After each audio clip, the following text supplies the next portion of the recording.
Muito boa noite, estamos iniciando mais uma edição do Roda de Entrevista, o atrativo de toda terça-feira, 9h40 da noite, aqui na TV Brasil Central.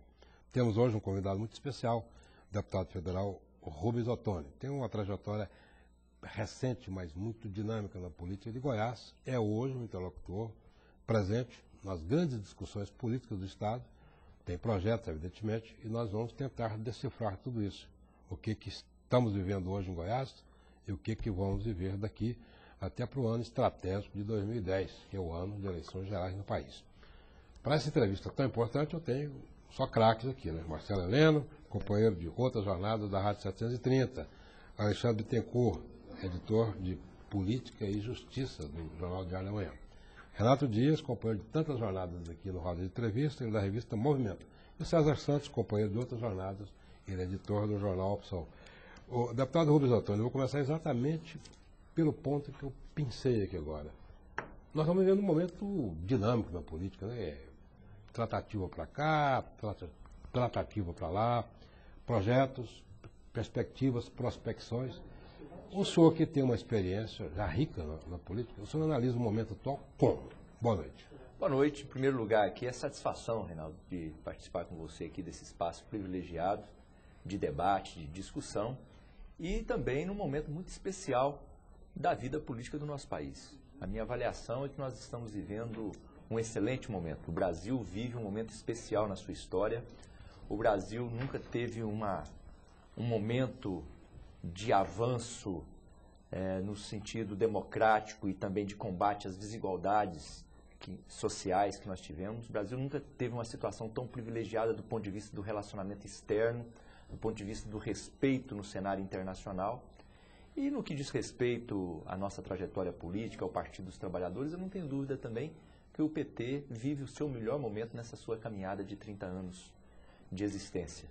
Tem o presidente da República, fez a sua reeleição, tem um momento de muito boa avaliação no cenário nacional e tem desafios pela frente. Então eu avalio que nós estamos vivendo um momento muito Agora, especial. deputado, por que então que o PT rompeu com alguns dogmas do partido? Por exemplo, de sempre disputar uma eleição majoritária com candidato próprio. Eu acho que o PT... Quebrou essa... Ah, sim, o PT, o pessoal me pergunta sempre, Reinaldo, fala assim, mas você não acha que o PT mudou? Eu falo assim, graças a Deus que mudou. Porque o mundo mudou, o Brasil mudou. Então, errado seria se o PT não mudasse, porque se a gente continuasse falando e fazendo as mesmas coisas que a gente falava e fazia em 1980, significaria que a gente estaria ultrapassado e defasado. O PT teve essa... Mas o que foi que mudou? Foi o panorama político do país ou foi o Partido dos Trabalhadores? Mudou as duas coisas. O panorama muda e aí o PT conseguiu crescer justamente porque ele foi capaz de ser sensível a essa realidade e acompanhar essa realidade. Houve um primeiro momento que havia uma necessidade de marcar posição, de fincar raízes, de poder levar sua mensagem. Para isso precisava ter candidatura, às vezes candidatura a todo custo, que não tinha necessariamente o desejo ou o objetivo final de ganhar a eleição, mas de levar a mensagem. Hoje não, o PT já está organizado, não se trata mais de fazer o PT. Então, agora se trata de fazer política. E fazer política é relacionamento, é busca de aliança. E o PT aprendeu a fazer isso também. Aprendeu a fazer o partido e aprendeu a fazer política. Agora, ao chegar ao poder em Brasília, o PT teve que fazer concessões, teve que entrar no jogo raso das concessões políticas para garantir a tal da governabilidade. Por outro lado, o senhor alertou numa entrevista com a gente na rádio recentemente que o jeito de fazer política está mudando e quem não se ligar nisso vai ficar para trás. Dentro dessa quase incoerência que é ter que se submeter ao jogo raso da política, e ao mesmo tempo o senhor vê uma mudança no jeito de fazer política, que mudança é essa? Qual é o perfil do político que vem por aí? A primeira coisa é isso, Marcelo, o jogo você joga com as regras que o jogo tem. É igual no jogo de futebol.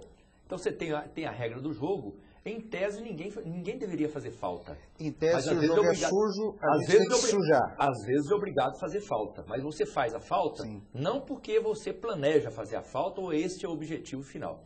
Então, agora, no jogo político, qual que é o nosso desafio? Fazer com que a política ela atenda os seus objetivos finais, que é o quê? A busca do bem comum, o combate às desigualdades, a abertura do espaço democrático. Agora, no sistema eleitoral, como é o sistema brasileiro, ninguém consegue se afirmar sozinho. Não tem como, por exemplo, você com a sua proposta simples, pura, cristalina, só com a sua ideia, você chegar ao poder. Porque o sistema eleitoral nosso exige alianças. Ao fazer alianças, você está fazendo alianças com diferentes. Aí você tem que fazer concessão. Ao fazer concessão, você corre riscos. Mas nessa seara, o PT tem transitado e pagado o preço. Tem pago o preço das dificuldades, mas também tem mostrado sabedoria e tem avançado. Tanto é verdade que a gente pode avaliar de muitas questões que você pode questionar, mas nós avançamos muito do ponto de vista do partido e avançamos muito do ponto de vista do Brasil. Mas isso não tem descaracterizado os partidos e as práticas políticas? Sim, eu acho que é um desafio permanente. Nós podemos buscar uma forma de mostrar na prática, não no discurso, que a política pode ser feita baseada na ética, no compromisso social, na participação popular, na defesa dos direitos da cidadania. Agora, como o jogo é bruto, como você disse, às vezes você tem um objetivo e às vezes você tem respostas imediatas e às vezes instantâneas. E são problemas que são criados. E às vezes coisas que independem de você. Um governante, um prefeito, um governador, um presidente da República, ele não tem controle da ação de todos os seus dirigidos, seja um secretário, seja um ministro. E depois que a coisa acontece, você tem que apenas tentar contornar a situação. Então o PT vive esse momento. O PT, eu sempre digo, o PT não é dono da verdade. Esse é um grande problema. Às vezes tinha militantes do PT que passavam a imagem que o PT é dono da verdade. O PT é um partido santo. Não, o PT é feito de gente. E tudo que é feito de gente tem falha, tem erro, tem limitação. Agora, nós temos um mérito.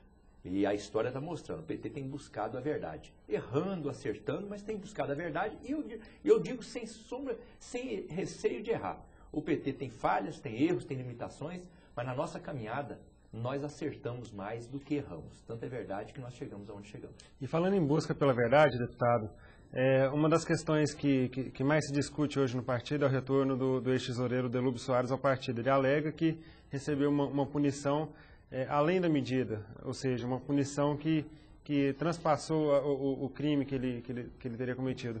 Essa busca pela verdade, o PT já concluiu essa busca, já concluiu que o retorno de Delúbio é prejudicial ao partido, ou o partido ainda busca uma Não, tem posições diferentes sobre isso.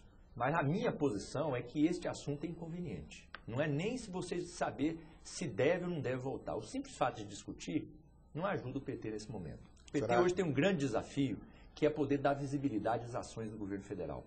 O governo federal, coordenado pelo presidente Lula, tem feito muito nesse país. E eu tenho andado no estado todo, eu vejo obras, inúmeras ações do governo federal, que acontecem lá no município e as pessoas não sabem que aquilo é uma ação do governo federal. Esse, para mim, é o grande desafio do PT. Mostrar as obras, dar visibilidade. Então, se nós focarmos nesse assunto, o tempo ainda é pouco. Agora, nós entrarmos num debate para dizer se você acha que deve, você acha que não deve, isso é perda de tempo e eu acho que é inconveniente num momento importante, estratégico do partido. Mas é inconveniente porque nós estamos a um ano das eleições. Se fosse num período ainda anterior às eleições... Não, mas o que eu quero dizer, Alexandre, não é justamente isso. Eu não acho que é questão por causa do processo eleitoral. Não é por causa da eleição. É por causa do desafio que nós temos de dar visibilidade às ações do governo federal. Coisas, por exemplo, que acho que é o grande papel. E eu, por exemplo, tenho cumprido esse papel viajando no estado todo.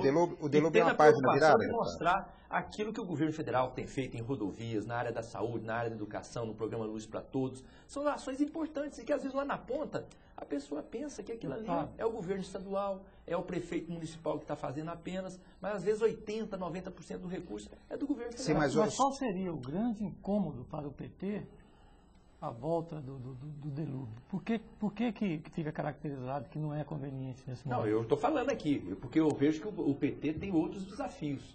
Hoje nos interessa muito mais centrar o foco e fazer com que o nosso tempo seja aproveitado, mostrando as ações do governo federal. Mas uma coisa é uma coisa, deputado, outra coisa é outra coisa. Mas o tempo é um só.